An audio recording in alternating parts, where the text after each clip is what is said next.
কে তোমার পাছায় আগুন লাগাইছে? বাঘ আইসা আমার মুরগি লয়ে গেছে রে। বাঘ আইছে আমার মুরগি লয়ে গেছে রে।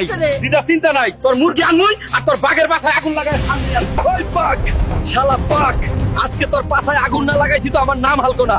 তুই আমার দিদার মুরগি নিছস, এখন তোর কোনো বাঁচন নাই। ওই পাগলা ভাল্লুক, আমার রাস্তা থেকে সাইড হ, নইলে তোর নুকু কাইটা হাতে ধরাই দিমু। দিদার মুরগি নিয়ে বাঘ আমার মাথা নষ্ট করেছে। এই ভাল্লুক, এবার চল, আমাকে ওই পাগলা বাঘটারে খুঁজে দে। ঠিক আছে হালক ভাই, চলো। বাঘ রে, আমি আসতেছি, তোর পাছায় আগুন লাগাবো।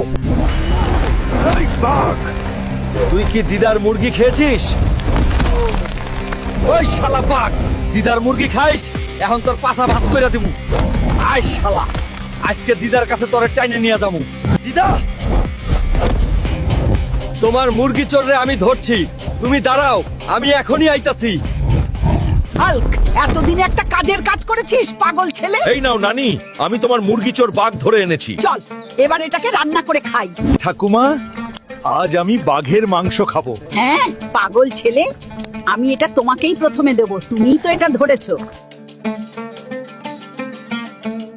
আমি হাল্ক আপনাদের সবার জন্য প্রার্থনা করছি, এই ভিডিওটি লাইক করুন, চ্যানেলটি সাবস্ক্রাইব করুন, আপনার ইচ্ছা 2 দিনের মধ্যে পূরণ হবে।